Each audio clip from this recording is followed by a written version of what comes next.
জয় গুৰু। পৰম প্ৰেমময় শ্ৰী শ্ৰী ঠাকুৰৰ শ্ৰীচৰণত প্ৰণাম জনাই আজিৰ ভিডিঅ'টো আৰম্ভ কৰিছোঁ। মানুহৰ জীৱনটোৱে হৈছে নানান দুখ কষ্ট আৰু সমস্যাৰে ভৰা।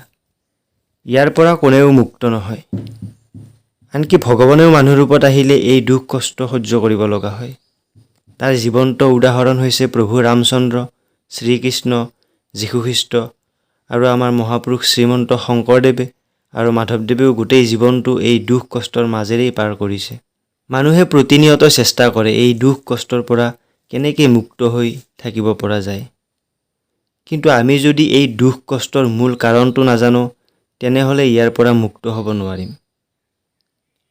পৰম প্ৰেমময় শ্ৰী শ্ৰী ঠাকুৰে এই প্ৰসংগত সত্যানুসৰণত ক'লে, জগতত মানুহে যিমান দুখ পায় তাৰে অধিকাংশই কামিনী কাঞ্চন আসক্তিৰ পৰা আহে। ইয়াৰ পৰা যিমানেই দূৰত আঁতৰি থকা যায় সিমানেই মংগল। আৰু ক'লে, সংকোচেই দুখ আৰু প্ৰসাৰণেই সুখ। যিহত হৃদয়লৈ দুৰ্বলতা আহে, ভয় আহে, তাতেই আনন্দৰ অভাৱ আৰু সেয়েই দুখ।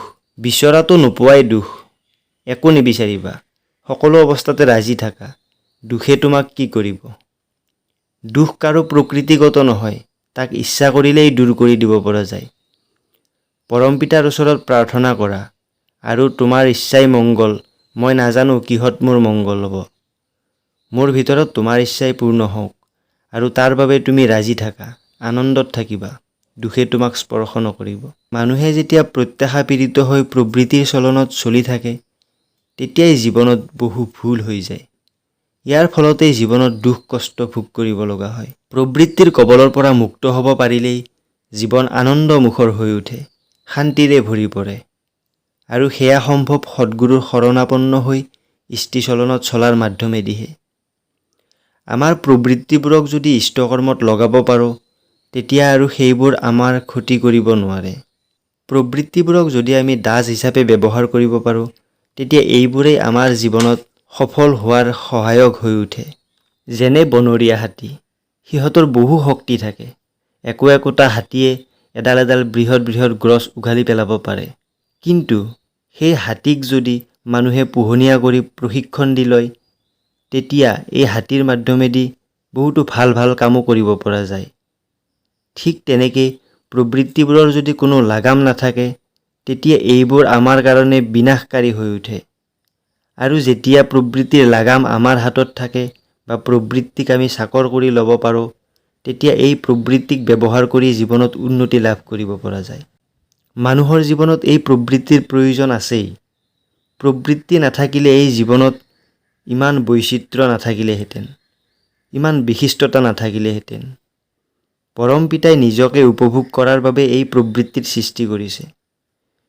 কাম, ক্ৰোধ, লোভ, মোহ, মদ, মাৎসৰ্য এইবোৰ নাথাকিলে আমি জড় পদাৰ্থৰ নিচিনা হৈ যাম। এইবোৰ আছে বাবেই আমাৰ জীৱনত ইমান বিশিষ্টতা আছে। সোণৰ পৰা যেনেকৈ সোণাৰীয়ে বিভিন্ন অলংকাৰ তৈয়াৰ কৰে, তেনেকৈ প্ৰবৃত্তিবোৰৰ সঠিক ব্যৱহাৰেও মানুহৰ জীৱনটোক সুন্দৰ কৰি তোলে, এজন মানুহক দেৱত্বত উপনীত কৰি তোলে। কিন্তু তাৰ বাবে অত্যন্ত প্ৰয়োজন এজন ব্ৰহ্মজ্ঞ পুৰুষক গুৰুৰূপে গ্ৰহণ কৰা আৰু তাৰ প্ৰতি অচ্যুত নিষ্ঠা ভক্তি আৰু অনুৰাগ লৈ চলা।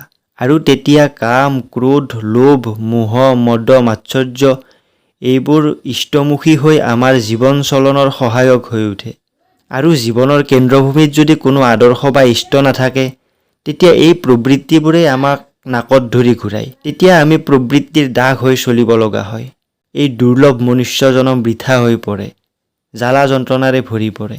এই কথাবোৰ যদি আমি মনত ৰাখি জীৱনৰ মুখ্য হিচাপে গুৰুক স্থাপন কৰি তেওঁৰ নিৰ্দেশিত পথত নিষ্ঠা ভক্তি আৰু অনুৰাগ লৈ চলিব পাৰোঁ, তেতিয়া এই প্ৰবৃত্তিবোৰে আমাৰ ওচৰত বিনাশকাৰী বা অনিষ্টকাৰী নহৈ আমাৰ জীৱনত সহায়ক হৈ উঠিব। এইখিনিকে কৈ পৰম পিতাৰ ৰাতুল চৰণত সকলোৰে মংগল প্ৰাৰ্থনা কৰি আজিৰ আলোচনা ইমানতে সামৰণি মাৰিছোঁ। জয় গুৰু।